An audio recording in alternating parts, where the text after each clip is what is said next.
Só uma consulta, professor Adriano. Na UFES, o senhor é professor permanente do pós-graduação em filosofia também? Sim, sou. Eles me convidaram um tempo para Perfeito. ficar Só como para tirar colaborador dúvida. e depois me Ótimo. colocaram como permanente. Gosto muito da UFES. Eu acho que a última Ampó foi muito legal. Foi, eu gostei também. Aquela estrutura, né, muito acolhedora, né? Exato. A universidade Uhum. bem compacta, né? Aí, de Muito vez em quando, bem. eu vou lá, dou uma disciplina. Sim, Hum. professor, desculpe. Então, nós vamos iniciar o nosso Conjunturas deste dia 12 de junho de 2020, e nós queríamos saudar a todos e a todas as participantes, e de modo especial saudar o professor Dr. Adriano Correa, que é professor do programa de pós-graduação da Universidade Federal de Goiás e é o presidente da Associação Nacional de Pós-Graduação em Filosofia. Quem vai fazer a mediação deste nosso evento online é o professor Ricardo Tim de Souza, aqui do programa da PUC. Nós queremos dizer que este programa é uma promoção do programa de pós-graduação em filosofia da PUC e que conta com o apoio da Fundação Gravissimum Educaciones, da Escola de Humanidades e da Fundação Editora Fênix, que dispõe destes vídeos de conjunturas online. Até nós colocamos aqui no chat esse endereço para todos os que quiserem assistir. Então, mais uma vez, boas-vindas a todos e passo a palavra, então, para a mediação do professor Ricardo. Obrigado, professor Ademir. Então, como dito, Conjuntura já tem uma certa tradição, eu acho que está no 3º ano, salvo o melhor juízo. Claro que agora nós temos um formato online, né? É a terceira edição nesse ano, né? Dada todas os tumultos que nós estamos vivendo em todos os sentidos. Nós temos, então, hoje, como convidado, o professor Adriano Correa Silva, que é professor de Ética e Filosofia Política na Universidade Federal de Goiás e também professor do Permanentes Programas de Pós-Graduação em Filosofia da Universidade Federal de Goiás e Universidade Federal do Espírito Santo. As suas áreas de interesse principal, né, filosofia política, ética e filosofia do direito, e, em especial, os autores Hannah Arendt, Foucault, Kant, Agamben e Nietzsche. E o convite para hoje não se dá apenas em função do seu gabarito acadêmico, mas também pela condição que ele tem estado desde 2017, pegando, digamos assim, o vórtice dessas tempestades que nós estamos vivendo ultimamente, como presidente da ANPOF por todo esse tempo, desde 2017, já pegou uma ampla experiência, todos nós acompanhamos com muito interesse, né, o seu protagonismo, eu acho que todo mundo conhece, né, tudo o que temos tentado fazer, o que tem tentado fazer como conjunto, nesse momento de ataque ao pensamento, porque é disso que se trata, não é?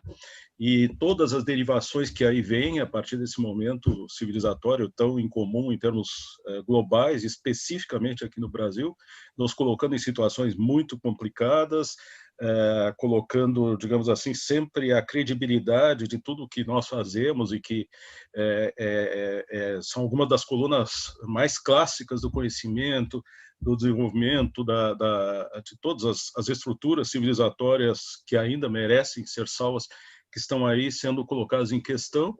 E nessa medida, então, é que nós tomamos a iniciativa a partir do coordenador do evento, que é o professor Ademir, né, de convidá-lo para trazer para nós, durante assim, em torno de 40, 50 minutos, a sua visão também sobre essa questão, então, tal como ali está colocado. Filosofia, mas também humanidades, né, nesse carrefour aí de situações que muitas vezes são oportunidades até de avançar, né?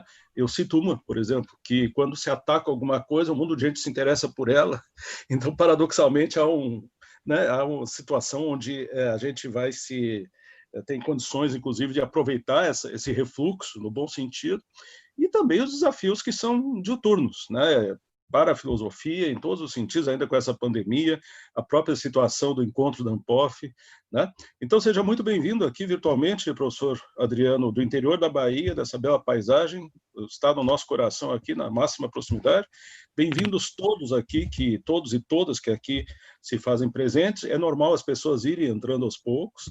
A gente, para manter simplesmente uma lógica de funcionamento mais tranquila, a gente só pede, então, os microfones fechados e toda a comunicação por chat, que a gente vai, então, coordenando. Nós temos aqui o professor Agemir, eu também estarei coordenando, obviamente, e, então, a partir em torno dessa sua apresentação de 40, 50 minutos, algumas questões, no máximo iremos até às 6h30, relativas à sua proposição, à sua palestra, e temas de interesse, etc. Tudo pode ser colocado aqui por chat, que a gente vai, então, trazer, né, essas questões para o nosso palestrante de hoje. Então, com a palavra, professor Adriano, se não quiser complementar ou corrigir alguma coisa que eu tenha colocado, esteja à vontade. Obrigado. Obrigado, professor Ricardo, pela generosa apresentação. Eu quero agradecer o convite, dizer do prazer de estar junto aos colegas da PUC e outros aqui. Estou vendo vários colegas conhecidos aqui na página, aqui estão os nomes que vão entrando. Apesar dessas dificuldades que tem a ver com distanciamento social e, em alguns casos, quase isolamento mesmo, né? Eu tenho relatos de colegas que também não veem ninguém há um bom tempo, em Goiânia, por exemplo, em outras partes. Tem sido, de certo modo, ainda mais num momento tão conturbado, um alento poder ter esses recursos que nos permitem refletir sobre a nossa situação. E no caso específico de estar também à frente da Anpof nesse período, sem essa interlocução, vocês devem imaginar, é muito difícil a gente tomar pé da situação. Então, tem tido vários fóruns, a parceria com associações congêneres, mas também com a SPPC, hoje com o fórum, tivemos um pouco antes, inclusive estava presente o professor Nitamar, uma reunião com o Fórum de Humanidades e representantes das áreas de humanidades no CNPq e na CAPES. Tudo isso vai nos dando condições de pensar a situação, porque esse é um dos primeiros desafios, a dificuldade de compreender ações erráticas, não institucionais, que desrespeitam processos de longo prazo. Eu lembro, por exemplo, que a professora Sônia Bal, coordenadora de avaliação, até recentemente pediu para se desligar da CAPES, mas ela sempre tranquilizava, de certo modo, a audiência, também o Anderson, né, que estava na presidência da CAPES, dizendo, a metáfora do Anderson numa reunião de que eu participei com ele, junto a colegas das áreas de humanidades, foi que a CAPES é como um grande transatlântico, que quando você gira, a direção leva anos para ela de fato mudar. Eu não estou seguro disso, assim. Eu acho que, de fato, quando a gente está na instituição, na construção, por exemplo, do processo do nosso documento de área, que foi algo que nós apoiamos e buscamos promover. É claro que não é uma iniciativa da Anpof, é uma iniciativa da coordenação de área, mas nós estivemos ali acompanhando o processo. É claro que quando você está na instituição, a CAPES realmente é uma instituição séria e que tem uma estrutura interna bastante consolidada, de pessoas qualificadas, o pessoal técnico bastante qualificado. Mas, bom, eles não respeitam esse tipo de instituição. Eles, eu falo, o governo, o ministro da Educação, e a gente tem visto que essa medida provisória agora mesmo, 979, se eu não me engano, que foi promulgada ontem, que atinge, que revela algo que eu já tinha mencionado antes numa conversa com outros colegas, é que a pandemia não os enrubesce, assim, ou seja, o estado de calamidade não é um inibidor para ações desse governo. Assim, essa ideia de que um despudor mesmo. Uma vez, numa conversa informal com o Itamar, eu mencionei isso. Então, eu pensei um pouco esta fala como uma conversa mesmo, e pensando nesse espírito de uma iluminação recíproca. Assim, pensar, é muito difícil pensar a longo prazo. Assim, é claro que essa experiência de estar há quase 3 anos e meio aí na Ampof, conversando todo dia com muita gente, interagindo com instituições, desde os programas até a própria CAPES e instituições da sociedade civil. Mas, assim, a coisa, eu diria que a experiência, é claro que ajuda, faz com que a gente não esteja perdido, mas não resolve muito quando a gente vê que aquela previsibilidade mínima de uma confiança institucional que deve regular esse tipo de relação é colocada em questão. A gente pode depois falar um pouco mais sobre isso. É uma novidade dos últimos dias, por exemplo, um plano nacional de pós-graduação para a partir de 2021, que diz respeito a todos os processos lentos que foram conduzidos pela CAPES na definição do modelo de avaliação e de critérios de avaliação, das fichas de avaliação, nos últimos, sei lá, 2, 3 anos, mas que remontam a articulações muito maiores. Então, pensando num espírito de uma... E outra coisa, antes disso, também dizer, pensando na minha própria experiência, compartilhando com vocês, os 2 primeiros anos da gestão de 2017 e 2018, por exemplo, foram completamente diferentes do que eu tenho experimentado de 2018 para cá, nesse ano e meio. Tivemos de assim, alterar completamente o modo da operação da própria Ampof.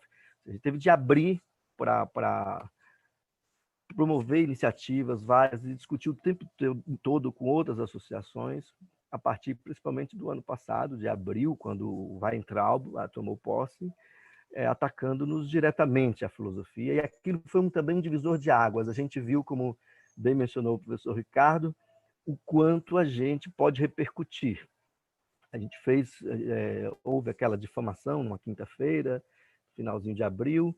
Na sexta-feira eu já acordei com o celular cheio de mensagens no WhatsApp, eu já pensei, é problema, sempre é assim. Então, quando eu fui ver, e aí conversei com alguns colegas, associações com as quais a gente já vinha conversando, fizemos um texto curto, mas também muito direto, e divulgamos nacional e internacionalmente. As articulações com a Rede Ibero-Americana de Filosofia, e agora, no mês de junho, estou organizando nossa filiação à FISP, a Federação Internacional das Sociedades Filosóficas, né, que reúne as associações do mundo todo. Nós não somos afiliados ainda, por uma restrição lá do estatuto, porque nós somos uma associação de programas, né, e há algumas restrições lá. Por exemplo, uma associação com 100 pessoas tranquilamente se afilia, mas no nosso caso nós temos 55 afiliados que são programas, então isso é uma dificuldade, mas inclusive eles já nos disseram que vão passar por cima disso para poder nos ter como afiliadas. Então, isso também tem a ver com essa sensibilidade e essa uma reação que provoca nas pessoas esse tipo de ataque descabido, como foi feito pelo ministro da Educação. Bom, apesar não total, mas da ampla imprevisibilidade nas ações do governo, e, infelizmente, falar das possibilidades e dos obstáculos para a nossa área e para a área de humanidades, significa falar do atual governo federal. Assim, eu quero um pouco separar 2 coisas que estão juntas, mas que eu acho que, para a gente compreender a situação, é importante perceber certas tendências de longo prazo e que eu acho que não vão desaparecer quando esse governo acabar, seja lá como ele acabe, não é? E as ações do governo mesmo, que tem conexões com essas tendências de mais longo prazo, mas que são muito mais erráticas, muito menos sólidas do ponto de vista de uma compreensão do conhecimento e por aí vai. Então, primeira coisa, eu acho importante retroceder para pensar a nossa área, a situação em que nos encontramos, ao momento ali de 2016 ainda, mas principalmente no início de 2017, quando se aprovou a reforma do ensino médio. em que a filosofia, ou seja, aboliu-se um caráter disciplinar do ensino. Até aí, a gente poderia discutir isso em termos teóricos, não é uma questão, não é, vamos dizer assim, um tabu, algo que não se possa discutir, mas, em todo caso, pareceu muito antes uma estratégia de esfacelamento do próprio sistema do ensino básico e um alvo direto, que era mirar a filosofia e a sociologia como disciplinas no ensino médio. Veja, se isso tem a ver com uma obsessão, vocês me permitem usar essas palavras, porque é disso mesmo que, na minha opinião, se trata, com o ideólogo lá do governo, né, o guru do governo, como bem o chamam, um ressentimento muito grande com a nossa área, uma incompreensão muito grande. Ele gravou 2 vídeos contra a Ampof, que são realmente muito cômicos, porque ele sequer entende o que é a Ampof, como se a Ampof fosse uma instituição como a CAPES, que tem um controle, né, sobre como as universidades no dia a dia funcionam, como se a gente organizasse eventos, todos os eventos da filosofia fossem promovidos pela Ampof, por aí vai. Acusou a gente de malversação de dinheiro público, de patrocinar encontros de pessoas nuas em campo, e por aí vai. Foi esse um pouco o tom, mas há um ressentimento muito grande com a filosofia, com a grande área, mesmo em um contexto em que qualquer pessoa, pelos meios de comunicação que nós temos, pode ter uma visibilidade muito grande, como ele consolidou sua visibilidade a partir dessas redes de cursos que ele dava, etc. Né? Então, o ressentimento tem a ver com o fato de as pessoas não lerem supostamente por uma interdição de nossa parte, como se a gente tivesse realmente esse poder. Então, de um lado, tem essa ideia de atacar em um país, mesmo em um momento como esse de pandemia, atacar a filosofia acadêmica e a filosofia que é ensinada no Brasil. É um pouco isso, uma coisa muito mais geral, que tem a ver com uma escola aí da barbárie, se você me permite, porque para mim o Weintraub ele representa, é o mais próximo do estilo do guru, e não tem, pelos cortes do ano passado, por exemplo, ele chegou já em maio, fez pouco mais de um ano agora, com cortes assim lineares no MEC, que causaram constrangimento, como o corte de cargos comissionados, por puro espalhafato, não é? E cortaram, por exemplo, coordenação de curso, que ganha, sei lá, ou não sei quanto, eu já fui coordenador de pós, né? Mas numa universidade federal, isso dá R$600 sem desconto. Então, assim, é completamente constrangedor, porque isso vai baixar para sei lá quanto, com os descontos, e fora os custos que a gente tem quando assume essas funções pessoais, mesmo combustível, por aí vai, né? Então, a coisa tem esse lado um pouco desarticulado, caótico, mas obsessivo, ressentido e focado. Isso, para mim, é o governo. Nós não vamos sair do radar deles enquanto o guru for guru. E isso significa que eles põem abaixo a física, por exemplo, no qual se investiu muito nos últimos anos, nas pesquisas de ponta, o síncroton, aquele acelerador de partículas, esqueci o nome agora, mas também lá em Campinas. Você tem todo um investimento numa pesquisa básica para, de algum modo, equiparar a posição. Nós não somos pesquisa básica, acho que a BPC se equivoca um pouco sobre quando nos defende, mas isso é uma outra questão. A gente tem tentado fazê-los ver que nós somos um outro tipo de pesquisa, que não é a pesquisa aplicada e também não é a pesquisa básica. Nós fazemos filosofia, por exemplo, nós pesquisamos, os nossos assuntos não são assimiláveis ao que eles entendem por uma ciência básica. Nem a gente se compreende assim, né? na nossa atividade. Mas isso é outra história, estamos sendo defendidos e no fim das contas, esse tipo de articulação a gente tende... É muito mais importante a gente ser compreendido dentro da ciência básica do que não sê-lo, né? Nesse momento atual.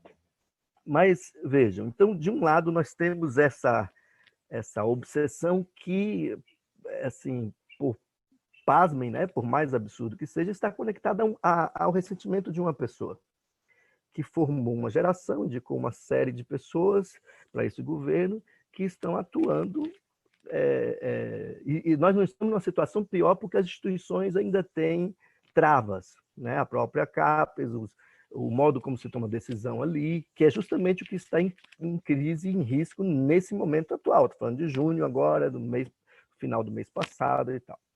Agora, uma outra coisa que também tem a ver com esse governo, e que, se vocês talvez se lembrarem, no segundo semestre de 2017, uma das primeiras ações do Temer foi promulgar a medida provisória do ensino médio, que depois, no começo de fevereiro de 2017, se tornou a lei do ensino médio, né, da reforma do ensino médio.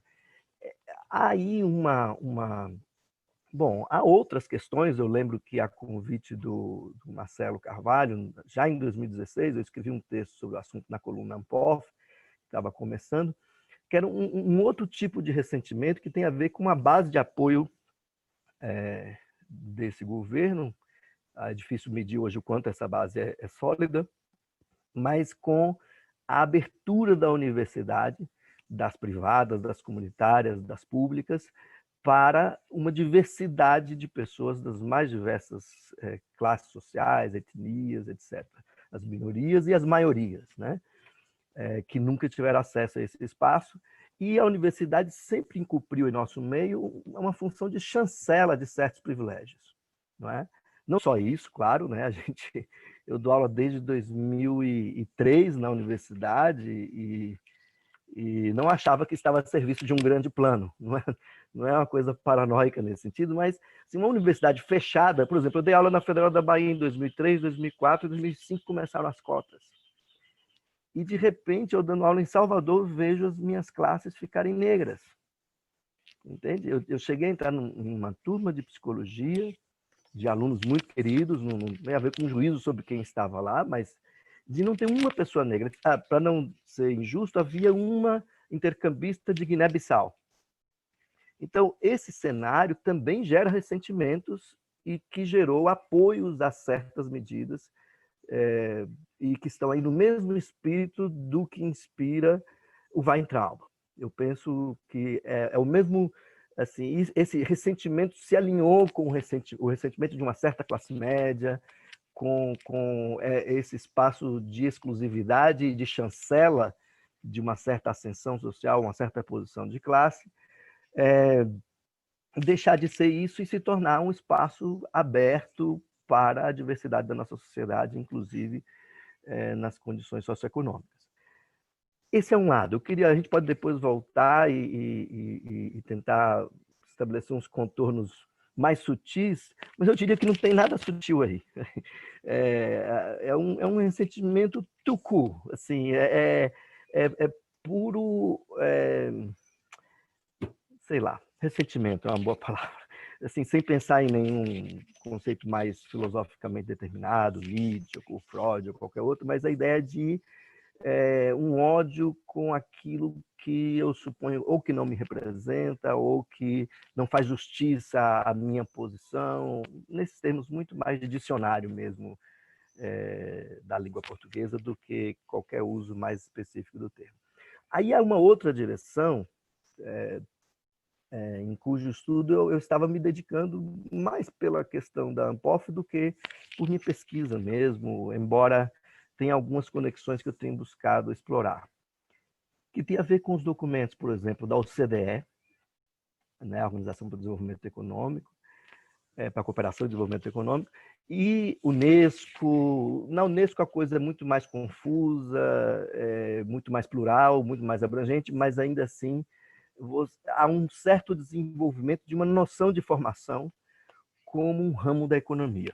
Ou seja, o espaço da formação, a ciência, entre aspas, da pedagogia ou os estudos sobre o ensino, nada disso faz sentido se não for pensado em uma conexão com o mercado produtivo. Vocês veem que o que eu falo um pouco de despudor, de uma certa vulgaridade até na compreensão do que é o conhecimento, quando eles baixam um decreto de prioridades e não perceberam, por exemplo, que eles estavam atingindo a biologia, a física, quando eles decidiram não financiar estudos que não tinham conexão direta com a tecnologia. Porque, no fim das contas, a medida provisória, não, a portaria 1122 do CNPq diz basicamente isso. nenhuma pesquisa que não aponte lá na frente por produto, processo ou serviço tem legitimidade, e isso vai atingir, por exemplo, as bolsas de produtividade em pesquisa, cujo edital está para sair agora. Né? Então, assim, o impacto disso é extraordinário, mas é de uma tacanhez, porque mesmo a própria noção que eles têm de tecnologia é uma coisa completamente vulgar, e do modo como o conhecimento se articula também, é assim, constrangedor, ou seja, não dá nem para situar num espectro aí político, direita, esquerda, centro, é uma coisa completamente vulgarizada e diminuída, né? Assim, diminui o nível do debate a um ponto em que a gente se constrange. Mas é o que a gente tem e tem de lidar. Mas tem essa coisa que eu comecei a falar e me dispersei de novo, voltando para o governo, porque a coisa vamos dizer assim, tem sido absorvente, né? E a gente tem de tentar compreender por onde a gente pode pressionar, por onde a gente pode atuar. Há desde os anos 70, desde o final dos anos 70, um interesse de uma certa corrente da economia pela educação, como parte do desenvolvimento nacional. Eu estou vendo que o César Candiotto está aqui, meu colega da PUC do Paraná, e é um assunto que eu sei que ele conhece bem. Em 79, o Foucault deu um curso chamado Nascimento da Biopolítica. O título é um pouco enganoso, se você for ver de que ele mesmo está falando, porque no fim é uma espécie de história muito honesta de um professor, é um curso, não é um julgamento ou uma... Ele tenta ser um professor, e eu acho que ele é muito bem ali, uma história do liberalismo clássico, econômico, do neoliberalismo, e aí ele usa num contexto muito anterior a qualquer disputa mais contemporânea, ou seja, a palavra não aparece como uma ofensa ou um xingamento, mas muito o ordoliberalismo de matriz austríaca, germânica, da escola de Friburgo e tal, e o anarcoliberalismo no contexto dos Estados Unidos. O que é importante que ele destaca, o Foucault, no contexto do neoliberalismo nos Estados Unidos? É a centralidade da formação como um dos braços centrais do desenvolvimento nacional. E aí, o que é curioso destacar? Autores como Gary Becker, economista, ganhador do Prêmio Nobel. Ele ganha o Prêmio Nobel por seus escritos lá do início dos anos 70 sobre capital humano. Assim como Theodor Schultz. Não por acaso, Schultz teve seus textos ali do final dos 60 publicados e traduzidos no Brasil no início dos anos 70. No contexto das reformas educacionais, seja da universitária lá de 68, seja do ensino básico de 71. 71, a lei 56, a fatídica 5692, de 1971, que reestruturava o ensino básico. Veja, esses autores, economistas, vêm forjando, por um lado, um vocabulário, que é o vocabulário da educação, um vocabulário que foca em aptidões, habilidades, competências, e que compreende o conhecimento como sendo sempre traduzível em alguma produtividade. É claro que a gente poderia dizer que a gente produz livros e vende alguns deles, né? Mas não é disso que se trata necessariamente, embora também possa ser pensado nesses termos, mas não é propriamente, a gente não dinamiza propriamente a economia com, pelo menos a maior parte de nós, com os livros de filosofia.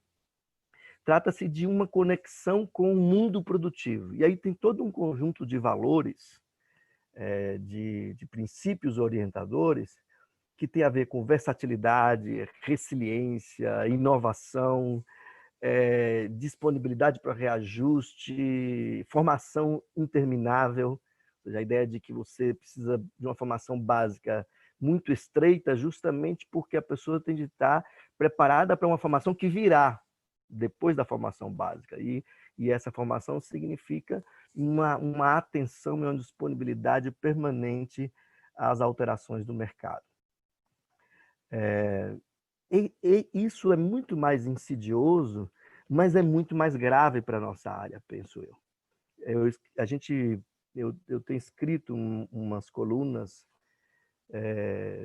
para essas revistas de filosofia que vendem em banca, tem uma que chama Filosofia, Ciência e Vida. A gente fez uma parceria com eles para divulgar as nossas entrevistas, a gente tem apostado nisso, depois eu posso falar rapidamente, eu estou de olho no tempo aqui também para não falar demais, até porque, como eu disse, eu pensei muito menos, eu tenho um texto sobre isso que eu estou falando, mas não acho que vem ao caso. A ideia é que, eventualmente, eu posso esclarecer um ou outro ponto.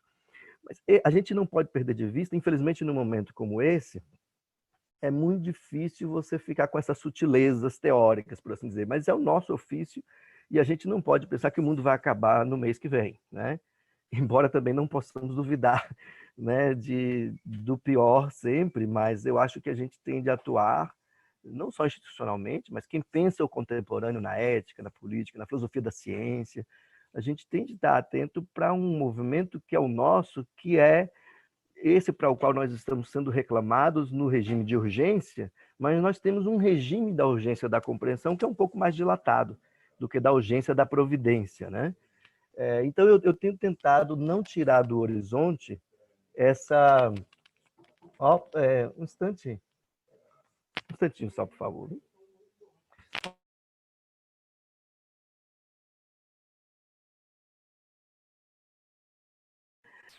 Então, voltando, desculpe, tinha um ruído aqui. Tem um regime da urgência que é de uma compreensão mais dilatada. E eu acho que toda vez... Veja, se sai, por exemplo, o Weintraub, o que está quicando lá no MEC? Na bola, na frente do gol?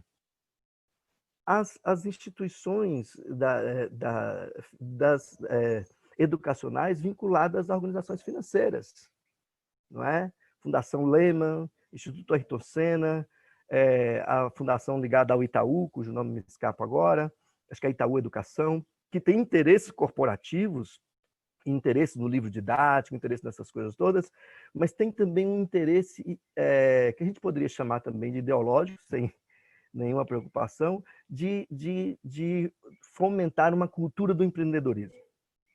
E veja, como um efeito colateral dessa centralidade da educação para esses economistas, uma educação que está vinculada ao desenvolvimento nacional e que, portanto, o desenvolvimento nacional tem de passar por uma reestruturação do processo de formação dos jovens, desde a educação básica até a universidade. Essa ideia de uma universidade empreendedora que está lá no Futurice, a ideia de uma formação básica como aparece na nova BNCC. Veja, isso não vem do ressentimento do guru, entende? Isso vem de uma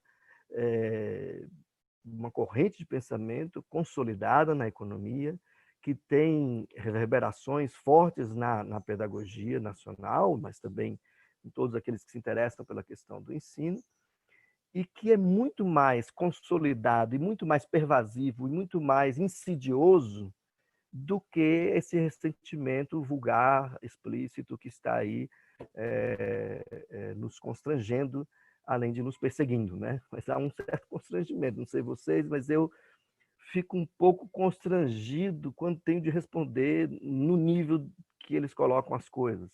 Mas tenho, né? Assim, talvez se eu não estivesse na UFRA, eu estivesse um pouco mais distante disso, mas é inevitável. Ou a gente responde aos ataques, ou a gente, e de algum modo, se mistura com essa confusão toda, ou a coisa fica ainda pior. Eu acho que isso fica claro com a devolução da MP de hoje, né? E que depois na reunião que a gente estava, a colega Fernanda Sobral, vice-presidente da SBPC, disse que foi, inclusive, revogada pelo presidente. Ele poderia reapresentar e tal, mas ele teria revogado. Bom, então, vejam, eu penso que há uma frente de curto prazo aí que tem a ver com ressentimento, mas tudo isso aparece muito misturado com essa coisa muito mais ampla do que é a universidade. Nós temos de nos tornar a universidade empreendedora. E o que as humanidades, que papel as humanidades podem desempenhar num contexto como esse? Não é? Essa é uma dificuldade bastante grande. Por quê? Porque é claro que nós podemos encontrar um lugar aí. Não é? Vários de nós, não importando a posição ideológica em relação ao mercado, a gente pode assumir uma função crítica, a gente pode, etc. A gente pode assumir várias funções e se pensar aí, mas é uma armadilha que me parece assim catastrófica, porque é difícil a gente não se enredar nela, porque no fim das contas temos mudanças estruturais na formação de professores, por exemplo, na formação de filósofos no sentido da pós-graduação, não é? Um dos aspectos que apareceu agora recentemente, eu li essa semana, é de tratar a análise do impacto na sociedade, a relevância social, etc., aquele critério que vem ganhando relevância na ficha de avaliação, mensurar isso economicamente, retorno em termos de patentes e tal.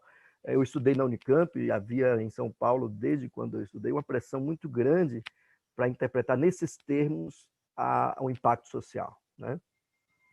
Então, eu penso que há dois textos de que eu gosto muito para pensar esta questão. Infelizmente, eu não tenho podido voltar neles. São um pouco antagônicos, mas assim, do modo como eu quero pensar a questão, me parecem complementares. Um deles é A Escola Não é uma Empresa, do Christian Laval, que escreveu com Pierre Bardot aquele livro A Nova Razão do Mundo sobre o Neoliberalismo. Ele escreveu, antes desse livro, no início dos anos 2000, uma análise da transformação da escola republicana francesa. E ele faz uma análise dessas transformações que vão desde a gestão, a formação de professores, ao currículo e etc., e o impacto disso na universidade depois, mas o objetivo maior era pensar a formação básica. E a análise que ele faz, basicamente, é que há toda uma reestruturação do sistema de formação com vistas a forjar uma subjetividade. A linguagem que ele emprega é muito devedora daquele curso de Foucault que eu mencionei para vocês, uma subjetividade adequada à dinâmica de um mercado em transformação permanente, não é? A ideia de o desaparecimento das profissões, o desaparecimento das especialidades, e a ideia de que o indivíduo ele tem de forjar em si uma disciplina da resiliência, da abertura e da reorientação dos rumos de sua conduta. Então, essa ideia de termina uma graduação e você vai ser dentista o resto da vida, ou seja, isso já era. Então, para não falar de filósofo, né?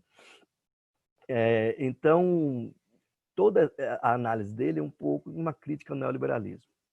Um outro texto que eu gosto muito e leio em conjunto é o texto da filósofa Martha Nussbaum. Eu soube recentemente, numa palestra que eu fui dar no Acre, um colega falou, está traduzido. Eu estava traduzindo lá na hora algumas coisas, alguém disse, já tem uma tradução, que é o livro do Christian Laval, A Escola Não é uma Empresa, está traduzido pela Boitempo. Essa obra foi traduzida há um tempo por uma editora de Londrina, a editora Planta, inclusive a edição que eu tenho, e no ano passado, no segundo semestre, foi retraduzido e publicado pela Boitempo com um novo prefácio do autor. Eu ainda não comprei, não tive acesso a essa nova edição. E a outra obra, essa da Martha Nussbaum, chama Sem Fins Lucrativos, sobre a importância das humanidades. Não me lembro, eu tenho até aqui em PDF, mas não me lembro o título, o subtítulo, mas é sobre a importância das humanidades para a democracia. Depois eu confiro exatamente o subtítulo. Esse texto dela é muito interessante porque, enquanto o Laval não é propriamente um marxista, mas é alguém que vem mais dessa tradição, ela faz uma defesa liberal das humanidades. E uma defesa não da conexão entre uma formação em humanidades e o PIB, porque ela diz aí a coisa é tão rasteira que a gente não tem como conversar por aí, diz a Martha Nussbaum, né? Mas uma conexão com o desenvolvimento mais abrangente de uma sociedade e de certos princípios, certas habilidades, diz ela, que tem a ver com uma cultura democrática, com a experiência de viver em uma democracia, não é? A capacidade de argumentar, ela enfatiza muito mais essa capacidade de expressar de modo articulado a própria posição, ela enfatiza muito mais a capacidade de poder reproduzir ou reconstruir os argumentos dos seus oponentes, de um modo respeitoso, etc. Ela já está pensando em um momento em que o debate público estava em um profundo declínio em termos de ofensas públicas, toda essa coisa que tem a ver com as redes sociais, e isso já é uma outra questão. Então, para tentar começar a concluir, essa coisa meio caótica, mas eu queria mais dividir com vocês um pouco de onde eu tenho visto essas questões, de onde eu tenho tentado pensar o que se nos apresenta num curtíssimo prazo, infelizmente, institucionalmente, por exemplo, pela Ampof, a gente só pensa assim. Claro, a gente tenta atuar e tem dado bastante certo em conexão com outras associações. Então, a SBPC tem sido central para a gente. Tanto que nós participamos de uma SBPC, a última edição, presencialmente. A gente teve lá 2 mesas e tal, no sentido de marcar presença também, né? E eu estive presente, as outras coisas foram virtuais, mas eu fui à reunião em Campo Grande. E também esse Fórum de Ciências Humanas, Sociais Aplicadas e articulação com as humanidades mais próximas, história, ciências sociais. Então a gente se fala todo dia. Tem um grupo de WhatsApp que chama Entidades Nacionais, que aí tem umas 100 pessoas, e tem um outro grupo de umas 10, 12 pessoas onde a gente pensa essas articulações, a gente se informa reciprocamente, a gente abre contatos na Câmara dos Deputados e por aí vai, né? Isso tem sido decisivo para a gente. Mas, ao fim e ao cabo, quando a gente se pega tentando forjar uma visão de conjunto do ponto em que nós nos encontramos, a coisa é completamente, de novo, caótica. E a gente tem reagido aos ataques. E eles vêm de todos os lados e todas as horas. Então, assim, se a gente for mencionar, nos últimos meses tivemos o edital do PIBIC, como vocês devem saber, essa própria portaria que eu mencionei, a portaria 34, caótica, que queria nos atingir, mas eles nem isso sabem fazer direito. Parece que assim, eles geraram mais confusão do que propriamente perdas, né? É bom nem falar muito isso, mas assim, não houve. Eu tenho colegas na área de ecologia, nota 7 na UFG, que perdeu 9 de suas bolsas de doutorado desse ano, sendo que eles tinham 10. Né? E nós, na UFG, acho que perdemos uma de mestrado, mas ganhamos 2 de doutorado, por causa das regras deles lá e tal. Teria de olhar isso. Então, veja, eu penso que se sair, por exemplo, o Weintraub, que é algo que vem sendo aventado, veja, o que virá, na minha opinião, o que pode vir, né? Não quero ser né, tentar adivinhar o futuro, mas eu acho que o que está aí na ordem do dia são essas instituições que eu mencionei, que estavam na base da linguagem da Base Nacional Comum Curricular, que foi atropelada, ou seja, um processo longo de reestruturação do ensino básico, que foi atropelado por intervenções apócrifas, porque houve uma comissão.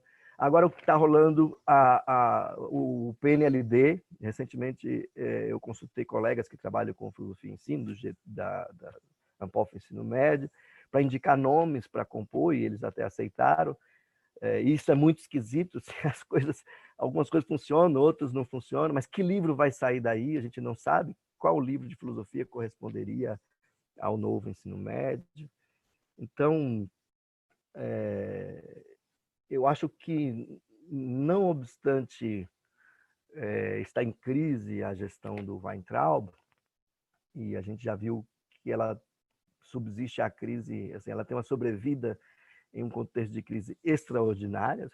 Quem é o apoio desse ministro, assim, na sociedade? Porque essas instituições que eu estou mencionando, ligadas ao mercado, não apoiam o Weintraub, porque ele é caótico, porque ele é imprevisível, porque ele não permite planejar nada, entende? E aí você tem, por exemplo, no Congresso, nas vezes que eu fui lá, conversas extraordinárias com esses representantes do mercado, porque o patamar de discussão com a gente que se opõe a eles e se opõe ao ministro é ainda uma discussão, a gente negocia e etc. Né? Mas eles são os donos do vocabulário da área. E a grande questão é que, enquanto no ensino médio o governo consegue incidir de modo muito mais decisivo, também nos institutos federais, a universidade, sem o Futurice, que eles, na calada da noite, uns 15 dias atrás, mandaram para o Congresso, mas eu acho que isso não anda, mas mandaram, a ideia de forjar uma universidade empreendedora, uma universidade lacaia do mercado, porque uma coisa é você pensar em cooperação social. Eu acho que essa é uma das frentes, deixa eu iluminar mais aqui, essa é uma das frentes que a gente não pode ignorar, uma comunicação maior com a sociedade. A gente tem visto o quanto, nesse momento de difícil compreensão, os textos dos filósofos estão por toda parte, né, nos meios de comunicação. A gente publica, por exemplo, uma coluna Ampof, tem milhares e milhares de acessos, mas no meio de comunicação da grande mídia, a gente vê o quanto nós somos interlocutores, desde os colegas da lógica, desde a filosofia da ciência, a ética, agora a bioética. Ou seja, todos nós temos de pensar em modos, penso eu, de comunicar com a sociedade, porque, já para concluir, porque imagine um estudante nosso de graduação que está agora no primeiro semestre, esse é o seu primeiro semestre. Enquanto a gente, como área, corre o risco de não ter capacidade de diálogo mínimo com a sociedade e perdemos a formação dos nossos jovens. As pessoas não vão querer fazer filosofia, entende? Mesmo tendo interesse pela área, porque porque não há perspectiva de futuro, né? Eu acho que há, sim, né? Eu diria que quando eu fiz a minha graduação, eu estava até um pouco pior, se a gente considerar que não tínhamos aula no ensino médio, não tínhamos uma pós-graduação do tamanho que temos, uma graduação que acabou se expandindo também, em menor escala, mas de modo relevante, a presença nos institutos federais e por aí vai, né? Mas, ainda assim, se a gente não dialogar pelos meios que a gente tiver, a gente corre o risco de simplesmente a versão que eles apresentam do que nós fazemos prevalecer. E é por isso que a gente tem investido pesado na comunicação da Ampof. E o momento agora assim, tem favorecido, porque antes era todo dia assessoria parlamentar e todo dia estourava alguma coisa em algum estado, principalmente relacionado ao ensino básico, né? E hoje é muito mais centralizado nessas grandes disputas, não é? E isso, de algum modo, tem nos permitido focar a atenção na comunicação da Ampof. A gente vai deixar uma boa estrutura para a próxima gestão, que pode, claro, implementá-la e aprimorá-la, mas eu acho que não vai ser pela Ampof, claro, eu acho que a gente tem que discutir isso no próximo encontro. Não vai ser a Ampof, a instituição, que vai fazer isso. Não vai ser a nossa página lá, que algumas pessoas visitam, que vai promover uma transformação mais profunda, mas tem algo a ver com uma compreensão da relevância desse diálogo com a sociedade, né? Da publicização das nossas pesquisas. E não fazer café filosófico necessariamente, embora seja uma iniciativa interessante, mas divulgar nossas pesquisas mesmo, nossas teses, e aí fazer versões talvez mais compreensíveis para o grande público, mais do que nós fazemos como pesquisa de ponta. E não aquilo que também é importante, que é isso que eu falei, esses ensaios que eu escrevo para as revistas me tomam mais tempo do que os artigos, porque é pequeno, tem de ser claro, mas tem de falar, em suma, é um desafio tremendo. Eu levo mais tempo do que escrevendo outras coisas, mas eu acho que é parte do que a gente tem de aprender a fazer para comunicar o que nós fazemos. Eu estou aberto às questões, como eu disse, não era uma palestra, eu queria um pouco compartilhar com vocês de onde eu tenho visto as coisas. Nós temos aí urgências muito grandes, estourando. Eu acho que esse processo extraordinário que foi a construção da avaliação da pós-graduação em nossa área está inteiramente em risco agora. E a gente um tanto de mãos atadas, porque eles simplesmente não respeitam nenhum tipo de procedimento e com a pandemia é muito difícil colocar uma pauta dessas em comissões da Câmara, como a gente fazia antes. A gente perturbava mesmo. Fazia convocação semanal. Eu cheguei a me encontrar com a Sônia Balbo, por exemplo, coitada, que foi mandada no lugar, né, do representante da Câmara 3 vezes numa única semana. E sempre convocações, e perturbando, mas agora a gente está muito mais limitado em nossa ação. em questões dessas, que são mais de pormenor. É isso, um prazer estar aqui com vocês, e estou aberto aí para conversar sobre o que vocês acharem relevante. Muito obrigado, professor Adriano. Eu acho que foi exatamente o que nós tínhamos pensado. Inclusive, a questão de trazer o testemunho dessa luta diuturna, vamos dizer assim, dessa visão que é, até certo ponto, privilegiada, no sentido de transitar muito, né, na área, e não só na área, tendo que, digamos assim, estabelecer esses contatos e essas interlocuções com áreas que, embora, né, suspeitem que nós somos importantes, talvez não tenham exatamente a noção de o quão somos, né? Eu sempre costumo dizer para um cientista, né?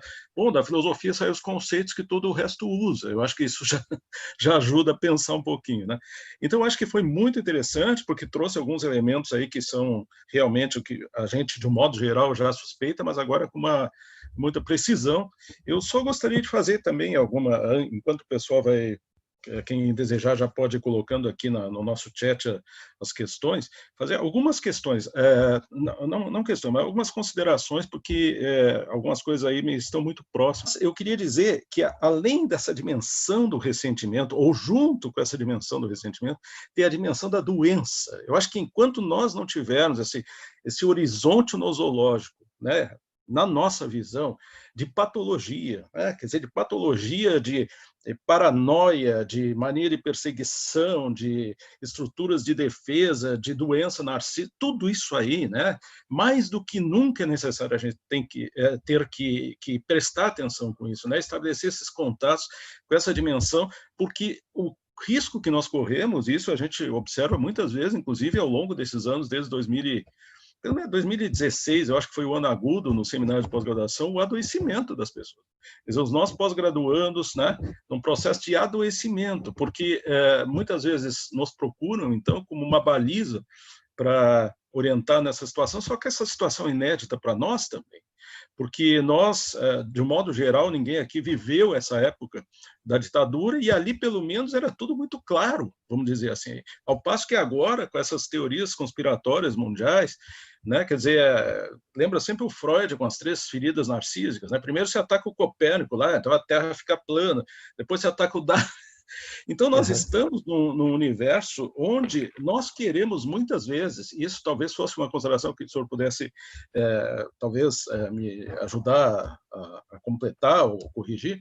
Muitas vezes nós tentamos utilizar a nossa racionalidade refinada de gente que está acostumada a lidar logicamente, com inferências, com consequências, num mundo que eu chamei no início de errático, onde, na verdade, a contaminação emocional descontrolada ela é total, ela entra, né, numa espécie assim de catadupa de emoções e ressentimentos, essa palavra até como o Adorno usa, ressentiment, que ele gostava sempre de citar em francês, contaminada por todas essas doenças, né? Então, o guru, na verdade, ele espalha a doença. O que acontece naqueles cursos? Ele atrai um tipo de pessoa que precisa de todo esse processo sadomasoquista, persecutório. De um modo geral, é isso, né? Respeitando a pessoa, eu não tenho maiores, né, coisa com a pessoa. Mas isso é um modelo atualmente, né? É um modelo, e nós vamos ter que, com a nossa racionalidade princípio, que é filosófica, enfrentar esse modelo. Eu acho que é essa a questão que estás colocando, né? Quer dizer, é importante, sim, trazer essas questões, né? Contar, eu digo assim, as crianças de 5 anos começaram a se interessar pelo mito da caverna, coisas assim muito interessantes. Eu estava, por coincidência, dando uma palestra, uma certa audiência, na época, quando houve aquele ataque direto à filosofia, e ali foram milhares de intervenções, né, questionando isso aí. Né? Então, na verdade, o problema, me parece que a gente, além de tudo, quer dizer, esses ataques dessa frieza do mercado, porque eu concordo, líderes, com toda a sua apresentação, desse modelo, né, a partir, vamos pensar do Polanyi, né, de colocar a economia dentro da sociedade, incluindo tudo que há, por exemplo, dentro da formação e tudo, porque a economia é que manda, etc. Né? Além dessa frieza racional, né, que legou uma quantidade de elementos que fazem com que se torne crível, né, a transformação, e isso eu critico pessoalmente aqui em universidades próximas de nós, transformação das faculdades de economia em faculdades de negócio, ou escola de negócios, né, no modelo norte-americano, né? Além dessa frieza, nós temos essa dimensão completamente conturbada, perturbada psiquicamente. Então, nós criamos um mundo desde o momento da pós-verdade, onde a pós-verdade assumiu, ou como diria Humberto Eco, né, onde o idiota da aldeia assumiu a posição de portador da verdade nas redes sociais, né? E a pós-verdade foi a palavra do ano de 2017, se não me engano. Nós estamos às voltas com essa dimensão contaminada, contaminante da doença. E se nós entramos nesse circuito, nós adoecemos e não avançamos em absolutamente nada. Então, eu acho que também temos que pensar estratégias racionais para conseguirmos, né, superar, ou pelo menos não adoecermos nessa fase, porque tudo conspira contra, né? Até a pandemia vem nesse universo, quer dizer, o negacionismo da própria pandemia, né? A forma como a coisa é tentada, quer dizer, ontem o episódio das cruzes, foi ontem, né?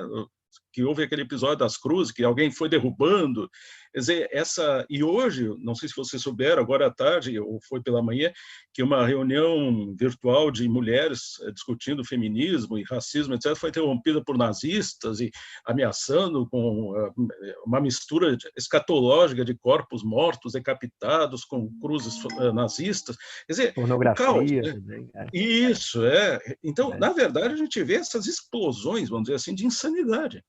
E aí, cumpre a nós outros, né, que, entre aspas, somos alguns dos guardiões, ou que tentamos, assim, nos constituirmos como guardiões de uma certa racionalidade ainda, não adoecermos nessa loucura, porque senão, realmente, a nossa tarefa acaba por aqui, né? Muito bonito, mas não temos mais a dizer. Então, essa tradução me parece fundamental, a tradução desses outros elementos para as pessoas, para entender, por exemplo, o que é uma inferência lógica, por que se A é A, então B será B, quer dizer, isso aí quebrou, né? Quer dizer, nós voltamos, e tem sido feita muitas comparações com as linguagens do fascismo, né? Do nazismo, porque ali a contradição não importa, porque ela simplesmente está ali para explodir, não há consequencialidade, porque existe o absoluto, etc. Essas questões. Então, nós estamos muito às bordas, às beiras dessa situação toda. É uma situação de profunda doença civilizacional, né? E aí eu não sei se tem alguma consideração a fazer sobre o que eu aqui coloquei, mas tem me chamado sempre atenção isso, né? O adoecimento em muitos níveis, né? Até o adoecimento da linguagem, o adoecimento da própria concepção de realidade, né? O adoecimento das pessoas fisicamente, psiquicamente.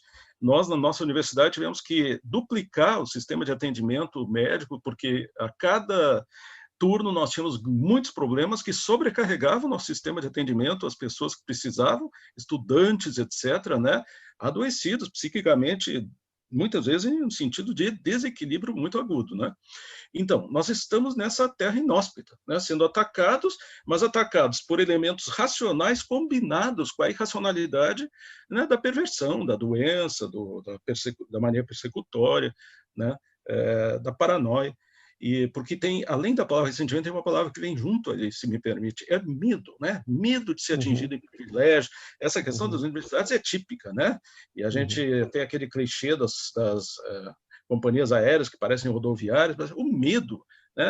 As classes médias que nunca tiveram realmente... A classe média, do ponto de vista sociológico, é sempre complicado delimitar qual é o seu real status, né, dentro aí se sente amedrontadas. Então, tu vê pessoas racionais, digamos assim, sucumbindo ou se inclinando a esse medo, a essa irracionalidade medrosa, porque isso aí, combinado com o ressentimento, dá uma impressão de coragem, né? Então, esses famosos corajosos que atacam os fracos, etc., que a gente está virando lugar comum, né? Então, dentro dessa sociedade adoentada, eu acho que repensar a nossa posição enquanto trabalhadores da filosofia, da tradição, seria uma tarefa que deveria começar pelo nosso próprio conceito de racionalidade, às vezes, não é? Quer dizer, porque é aquela história, o normal não voltará mais e a nossa normalidade de pensar também não voltará. Acho que teremos que usar algumas vias alternativas para irmos ainda adiante, não é? Não sei se tem alguma consideração a fazer, senão a gente pode passar para as perguntas. Não, eu gostaria de comentar rapidamente. Tem uma coisa curiosa que assim, o grau de convergência com as suas considerações é total.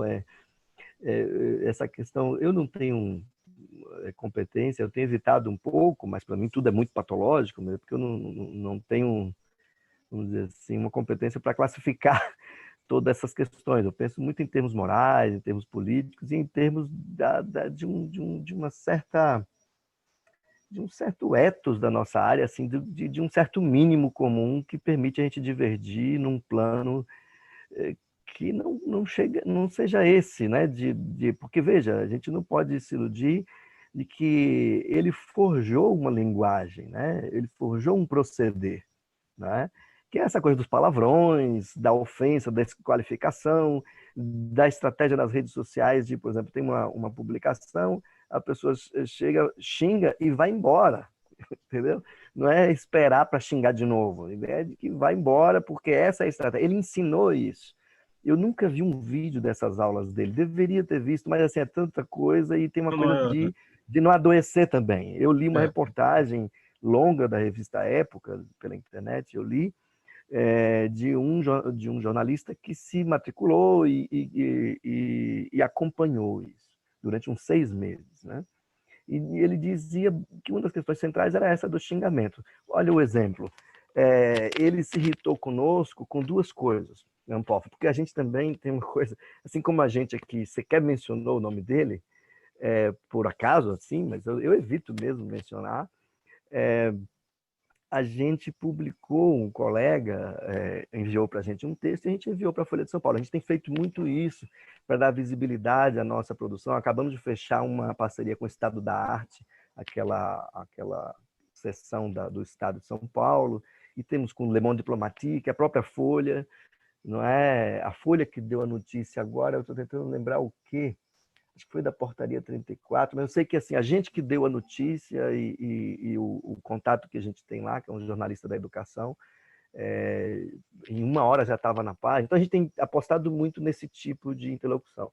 E aí o colega publicou, o Felipe Campelo, da Federal de Pernambuco, publicou um texto sobre a antifilosofia. Na realidade, acho que era o antifilósofo o título, uma coisa assim, dizendo justamente que não é esse o proceder, independentemente da corrente filosófica, da posição política, da formação, da área de conhecimento, há um certo proceder da argumentação que não foi a gente propriamente que inventou, mas tem a ver com um respeito ao interlocutor, não é? E uma capacidade de reconstruir a argumentação, o debate, o contraditório e por aí vai.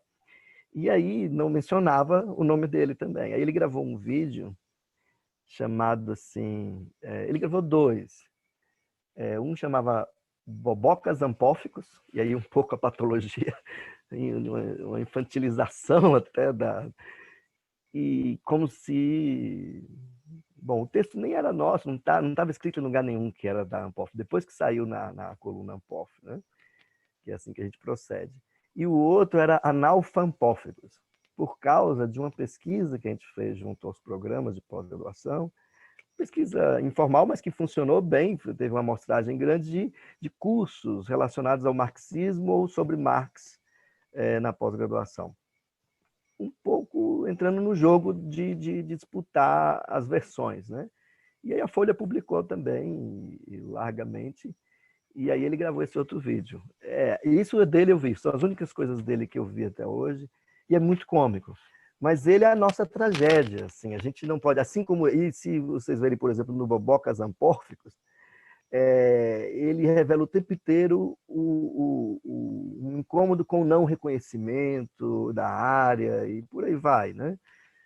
Veja, essa é uma questão que eu acho importante. Outra coisa que é um pouco da aporia da nossa situação, eu penso, e do apuro também, além da aporia, é que eu só vejo como a gente sair dessa situação assim, como área, ou seja, nós nunca vamos ser a crista da onda, pelo menos não parece, né? Quando falam que a filosofia é a profissão do futuro, eu só rio, eu acho que a gente vai fazer o que a gente vem fazendo aí ao longo do tempo e ocupando um espaço que eu acho que é legítimo na cultura numa sociedade plural, ou seja, a gente enriquece a vida, mas não é essa a ideia de que nós venhamos a ser a ciência, né? A nostalgia de uma unidade perdida, nada disso, mas eu me enrolei um pouco com essa divagação, mas veja, eu acho que então, a aporia e o apuro da nossa situação é um pouco que eu só vejo saída em coisas de longo prazo, que é fazer o que a gente faz, ou seja, ensinar o que é um argumento, ensinar um debate, o que é um conceito, uma refutação, não necessariamente como professor de lógica, mas assim, promover debates que valorizem esse tipo de articulação. Mas veja, para a situação presente, isso me parece os efeitos que a gente consegue ter com qualquer ação, mesmo articulada. Se a gente chegar no encontro da Ampof, por exemplo, fazer uma Assembleia Geral, umas 2.000 pessoas e fazer uma combinação de que a gente vai fazer junto tal coisa. A gente pode até fazer, eu acho que não está descartado, se é que a gente vai conseguir reunir as pessoas e tal, né? Mas não está descartado. Mas, mesmo assim, não é isso. Eu acho que é um pouco de ir ocupando os espaços e fazendo o que a gente sabe fazer, dando visibilidade ao que a gente faz, respeitar os interlocutores, ou seja, a ideia de que a gente não se comunica com a sociedade quando a gente fala o que as pessoas mais ou menos querem ouvir, ou quando usa uma linguagem muito clichê, ou sei lá, né? Assim, um pouco de autoajuda sofisticada. Não, acho que tem pessoas interessadas em filosofia da matemática, os matemáticos, um outro que talvez queira entender como é que se chega à noção de número, não é minha área, mas eu estou mencionando um pouco assim, a gente não pode subestimar o interesse das pessoas. E a nossa maior publicidade hoje é a filosofia no ensino médio. Então eles falam essa coisa bizarra, aí chega o estudante lá para estudar um texto de Platão e fazer uma redação ou coisa assim, com todas as dificuldades que a gente sabe, a precariedade, o limite de carga horária, mas os professores, às vezes, pessoas que não são da área, né, ministrando as aulas, mas ainda é aí, nessa capilaridade, que a gente tem capacidade de propagação. Um único exemplo que eu daria foi justamente nessa ocasião.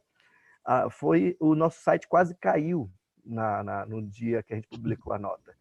Teve 80.000 acessos só a nota no site, porque ninguém vai em site mais, as pessoas vêm nas redes sociais e tal. E a gente tem uma dimensão de que pelo Facebook mais de 500.000 pessoas leram. E chegava em WhatsApp, amigos que são fora do ciclo da universidade. Então foi um momento de reação que a gente não falo que isso se deva a uma iniciativa consciente, vamos provocar esse efeito, mas há uma repercussão tão negativa que de algum modo chamou a atenção, e isso nos dá força. A gente não pode subestimar também o quanto as pessoas respeitam e gostam do que a gente faz. O momento não é propício, mas a gente não pode duvidar. É por aí. Infelizmente, eu acho que não temos uma medida de emergência assim, para nos defender como eles têm para nos atacar. Porque o nível é outro. Exatamente, o nível é outro. Obrigado. Tem uma questão, então a primeira questão, ela mais ou menos articula também com essa temática, justamente do professor Nitamar, né? Uma pergunta: como você vê a atuação da nossa comunidade filosófica e da área de filosofia em espaços públicos cada vez mais hostis à reflexão e ao pensamento crítico? Além dos espaços midiáticos, como você veria um protagonismo da filosofia na formação da cultura política? Pergunta, então, do professor Nitamar. Nitamar, obrigado pela pergunta. Eu acho, assim, mesmo, é claro que eu estou numa posição um tanto privilegiada pela Ampof, né, a gente recebe as manifestações das pessoas, acabam chegando pedidos de divulgação, etc.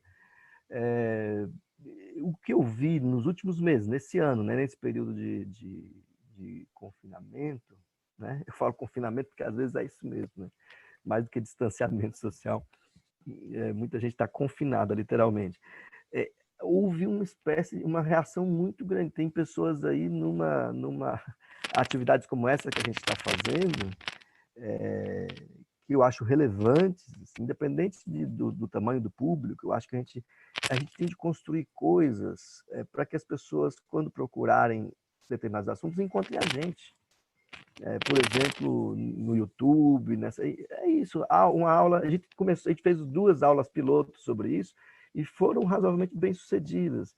Uma sobre o que é liberalismo, uma colega da Federal do Paraná que trabalha com isso fez um vídeo de 10 minutos e a gente tem um projeto de expandir isso, ou seja, fazer uma espécie de enciclopédia audiovisual, ou seja, com verbetes, chamar os colegas, e a gente pode produzir isso numa escala gigantesca, de modo que quando alguém perguntar o que é liberdade lá no Google, que a gente, em alguma medida, apareça. Eu acho isso importante. Agora, tem uma timidez muito grande também, né?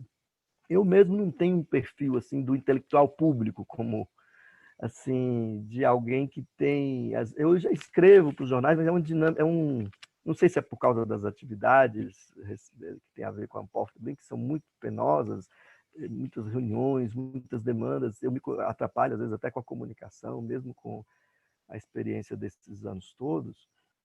Mas, assim, tem pessoas que têm mais jeito para se comunicar com o grande público e deviam apostar mais nisso. Mas eu mesmo, assim, tenho me esforçado como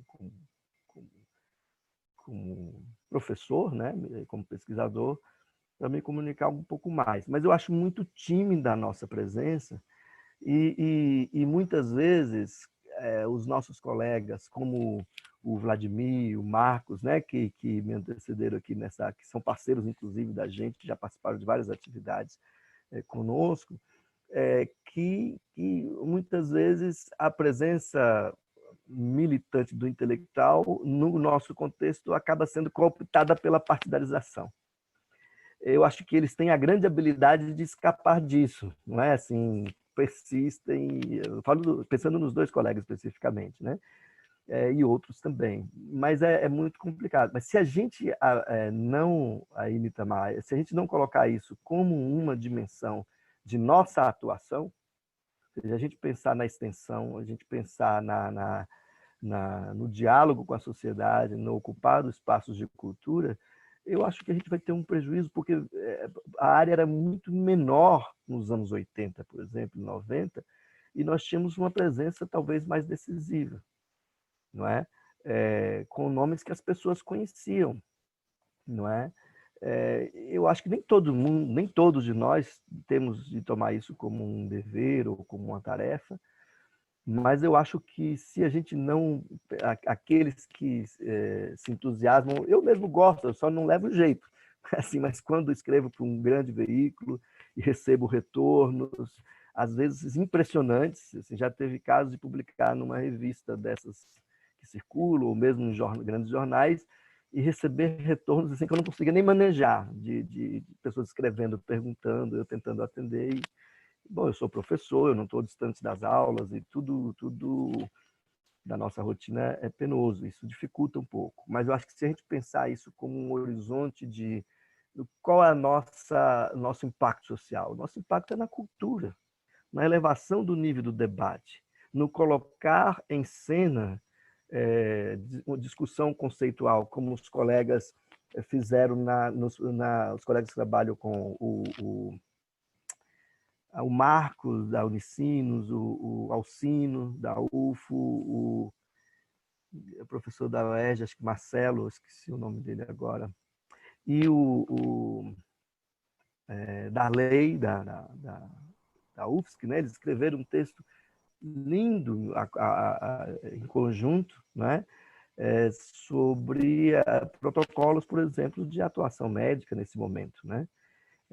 Esse tipo de intervenção não é só oportuna, ela tem a ver também com assim, um incremento na área da nossa capacidade de diálogo com outras áreas, não é só com o grande público, né? E eu acho que isso é decisivo, apesar de todo o bom ruído que nós estamos fazendo, eu acho que ainda é muito tímido, né? Eu acho que a gente tem de colocar assim, olha, eu escrevo sobre tal coisa, tal tema poderia virar um artigo para um jornal ou para uma...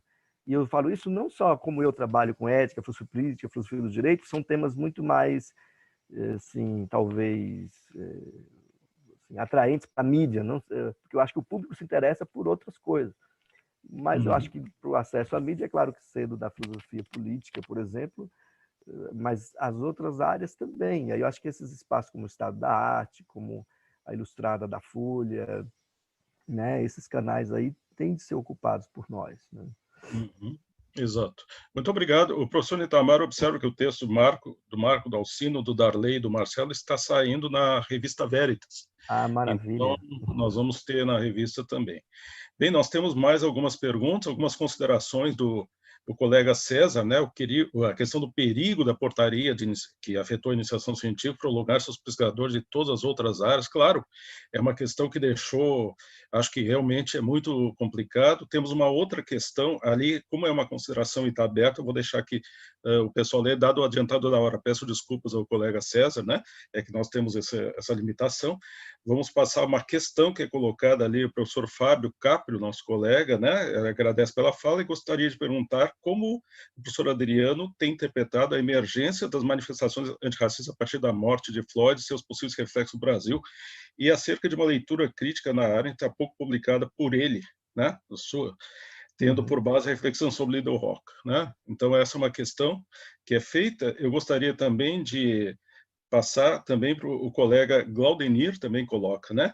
A marcha contra o espaço, vou tomar liberdade de juntar, tá, Adriano, para não ter, a gente poder ter tempo hábil para respondê-las. A marcha contra o espaço das humanidades é cada vez mais crescente, desde a educação básica com a BNCC e o alvo principal das universidades. Diante dessa marcha, quais aberturas são possíveis para resistir, assegurando a presença das humanidades, no caso, filosofia, né? Então, essas questões são colocadas, caso seja possível, a gente vai adiante, tá? Seria, em primeiro lugar, essas duas. Tá bem. Eu vou só comentar do César, rapidinho, César. Até onde eu sei, eu recebi hoje, acho que o Itamar também, eu recebi umas 3 da tarde. Eles estão enrolando com o edital do PQ, né? Produtividade de Pesquisa. Mas, veja, se eles lançarem, e eu recebi essa mensagem às 3 da tarde de um colega lá do nosso CA, vai ter de ser de acordo com a portaria 1122, o que é uma catástrofe de novo. Veja, se isso pega a iniciação científica e já é grave, imagine um pesquisador de ponta da nossa área, que está estudando, por exemplo, uma coisa de ética que não é das que atrai o jornal. Entende? Aquelas que não tem como virar nada, às vezes nem livro. Né? Às vezes é uma pesquisa que tem a ver com uma grande, né, investigação. Em suma, assim, é catastrófico. A gente tem atuado, mas eles são cínicos. Assim, acho que isso é o pior para lidar com isso, porque são completamente cínicos. E como é que a gente revoga uma portaria dessa sem um Congresso? A gente está tentando pelo Congresso. A Margarida Salomão, deputada de Minas Gerais, apresentou um projeto de lei em maio para derrubar a portaria 1122 do CNPq, assim como a 34 da CAPES. Mas como é que pauta isso no meio de uma pandemia, entendeu? Então, assim, ela já está lá, colocou na fila, mas acho muito improvável que isso venha a ser derrubado. E eles não retiram, mesmo com a oposição unânime da comunidade. Então, infelizmente, é com isso que a gente vai ter de lidar. E isso vai nos atingir muito gravemente, no mesmo espírito do que diz o César, que bom, a gente imagina, se já atinge a iniciação científica, a pesquisa de ponta ela é ainda mais específica, menos tradutível em produtos, né? No modo vulgar como eles compreendem isso. Né? Sobre a pergunta do colega, o professor Fábio Caprio, então, eu traduzi uma carta inédita de Arendt. Arendt publicou esse texto, Reflexões sobre Little Rock. É uma escola nos Estados Unidos, lá no final dos anos 50. É uma foto de uma adolescente sendo escorraçada de uma escola. Escorraçada não, ela está saindo e sendo hostilizada. Ela teria, no âmbito da integração forçada, participado das aulas e, na saída, hostilizada e tal. E aí a Arendt escreveu, meio que no calor da hora, um texto que, para mim, é o pior dela. E isso é difícil dizer, uma pessoa que escreveu tanto. Mas, para mim, como leitor, assim, é um dos piores. Eu acho que ela se arrependeu, mas aí, em 65, 66, ela lê um texto do escritor Ralph Ellison, e um autor negro importante, né, e também militante. E ele muito assim, numa entrevista, diz, Arendt não entendeu uma coisa, que porque ela, o que ela diz lá? Assim, aí é uma conversa lá, eu vou tentar falar rapidinho, Mas o que ela diz lá que é terrível? Ela diz assim, olha, esses pais que obrigam as crianças a arcar com o peso do mundo deles deveriam assumir antes a responsabilidade pelo mundo que eles vivem. Então, por que eles não vão brigar antes pelas leis que proíbem o casamento interracial, em vez de obrigar as crianças a se encontrarem? E aí utiliza um pouco a noção de social, que ela trabalha em a condição humana, para falar de uma esfera em que o preconceito seria admitido. Ou seja, você pode, na sua vida privada, escolher, e se isso não tiver implicações legais e tal. É muito ruim, na verdade, assim, acho que ela não entendeu. E em uma carta de um parágrafo, depois eu fui descobrir que eles moravam na mesma rua, a 3 quadras, em Nova York, ao lado do Hudson, na Riverside Drive, que é a rua lá, e ele morava já no Harlem, e ela um pouquinho antes, perto da Columbia, da Universidade de Columbia. E não sei se por isso, uma carta de um parágrafo, olha, seu Ellison, por sua fala, ele dizendo, uma criança que não passa por isso não vai sobreviver ao mundo que ela vai ter de enfrentar. E isso também é uma escola, é mais ou menos isso que ele dizia. E ela disse, puxa, eu não entendi nada disso na situação. Ela mesma que dizia que se percebia judia, se percebeu judia quando foi para a escola. E foi também agredida como judia, porque ela é de uma família não religiosa, e assim, não teve uma imaginação por analogia com a situação, inclusive, pela qual ela mesma passou como judia, e é um pouco isso. Ela não voltou ao assunto, não publicou a carta, não publicou nada depois que desfizesse isso. O texto é um texto datado, ela não reeditou esse texto em nenhuma coletânea nem nada, mas ainda assim fica isso aí. Assim, ela não entendeu o que estava se passando. Então, eu acho isso importante de registrar, né? E sobre a pergunta da... o Azimir também fez uma Waldemir, pergunta. o colega Waldemir tem uma pergunta. Então, você diz, a marcha contra o espaço da humanidade cada vez mais crescente. Veja, o texto da BNCC, o texto básico, eu li. Tem umas 350 páginas. E veja, ele não é mal escrito e nem nos coloca numa situação de muita desvantagem. Se a gente for ler, por exemplo, as habilidades para matemática no ensino básico, até o 5º ano, em que a filosofia não está presente praticamente em nenhum lugar, mas eu sei que há, né, filosofia nas séries iniciais, mas é muito raro, aparecem lá habilidades, como eles chamam, ou aptidões, ou capacidades relacionadas à filosofia, nomeadas como filosofia. E também, qual é a minha opinião, para ser mais breve? O que eu tenho conversado, por exemplo, com colegas do Maranhão, com colegas do Rio, colegas do Ceará, colegas do Acre, que estão com os procedimentos de implantação adiantados, mesmo nesse contexto atual. Olha, a disputa é nos estados, é o estado que faz o currículo, são as unidades da federação que fazem o currículo do ensino básico. A BNCC é uma diretriz, então não tem nada perdido. Acho que esse é um pouco assim, é difícil dizer isso num cenário tão caótico, mas no Acre, por exemplo, onde eu fui em dezembro do ano passado, a filosofia está assegurada, não é? Com um governador do PSL, cujo ministro da Educação é filósofo. Né? Então, assim, eu acho que... Ministro, secretário, né? Estadual de Educação é filósofo. Eu acho que tem uma coisa de... Isso aí tem a ver com uma...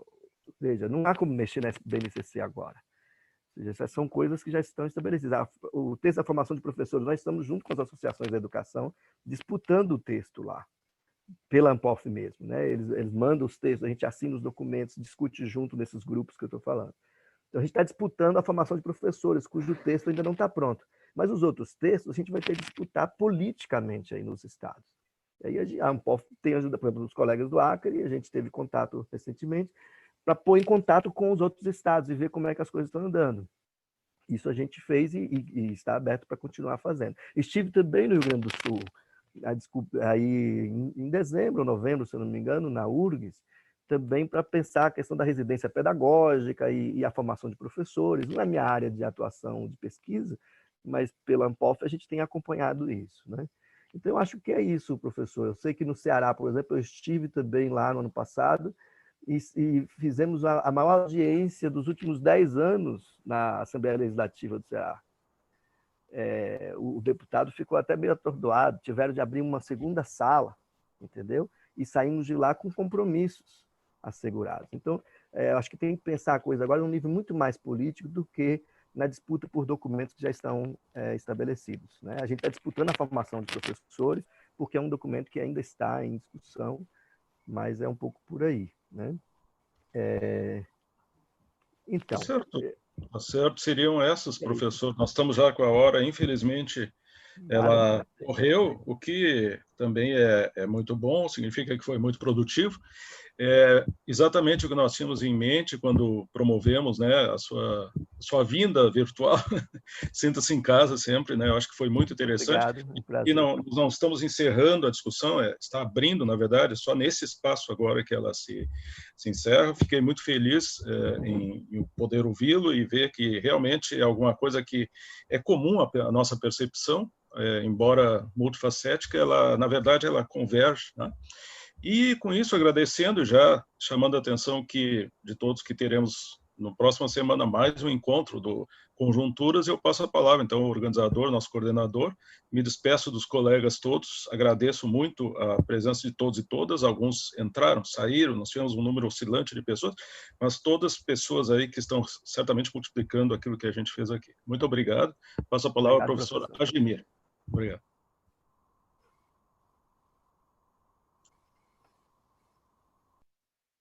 Presidente da Associação Nacional de Pós-Graduação em Filosofia, a nossa ANPOF, por esta provocante palestra sobre a filosofia e as humanidades no Brasil, as aberturas e os impasses.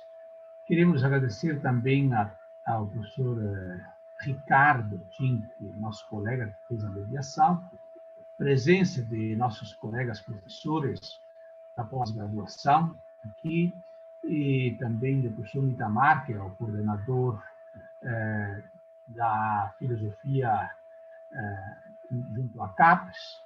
Também saudar todos e todas que participaram desta conjunturas.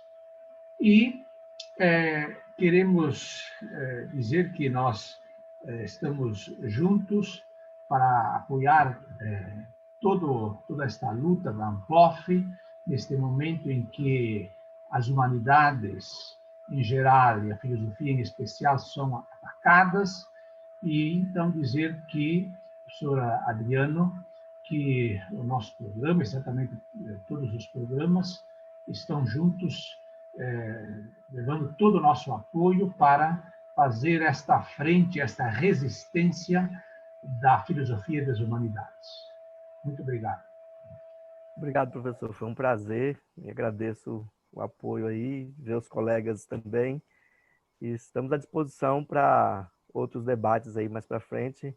Eu vou acompanhar, tenho acompanhado. Eu vi depois os últimos, né, que já aconteceram no YouTube, mas é sempre um prazer. Eu agradeço a gentileza também do apoio de vocês. Um abraço. Muito obrigado.